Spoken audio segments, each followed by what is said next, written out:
là, hein. Il y a 4 mois, oui, la France est en guerre, les hôpitaux sont débordés, les centres de réanimation débordent, c'est une catastrophe, on n'a plus de lits, c'est terrible, c'est la guerre. 4 mois plus tard, concrètement, qu'est-ce que vous avez fait? Est-ce que vous avez construit un seul hôpital? Rien. Est-ce que vous avez fait des tentes pour accueillir des malades supplémentaires? Que dalle. Est-ce que vous avez donné du matériel pour les centres de réanimation? Que dalle. Par contre, quand c'est la Coupe du Monde de foot, vous faites des stades en 15 jours, ça sort du sol comme des champignons. Les stades, ils les font en 3 semaines. En Chine, ils ont fait un hôpital en 10 jours. Nous, ça fait 4 mois, on n'a même pas des couvertures en plus.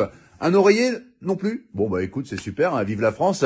Et arrêtez de nous balancer de la poudre aux yeux pour camoufler vos incompétences à parler de l'islam H24, c'est terrible. Les femmes voilées, les piscines séparées pour les femmes, le séparatisme, les extrémistes, les hommes qui se douchent en caleçon après, c'est un signe de radicalisation. Vous allez arrêter de casser les couilles aux musulmans, mais c'est quoi ce bordel? Là, si ça continue à ce rythme-là, ils vont dire que le coronavirus, il a muté et que les musulmans ont créé une bactérie qui s'appelle le Hamid-19.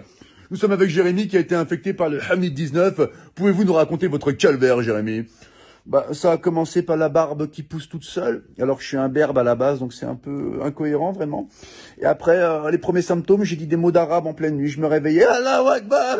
Et là, vraiment, c'était vraiment difficile. Et le point final, ça a été quand je mangeais avec maman. Elle m'avait préparé un cassoulet, c'est une bonne vivante, maman.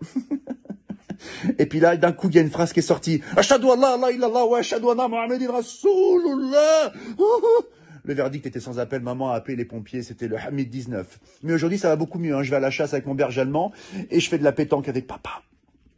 Voilà, c'était Jérémy qui a été infecté par le Hamid 19.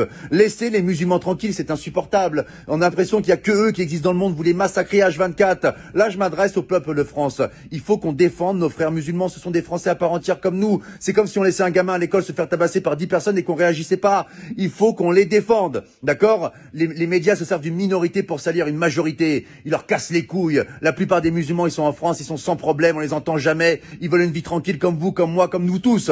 Laissez les musulmans tranquilles. Et là, c'est pas un rebeu, c'est pas un Renoir qui vous parle.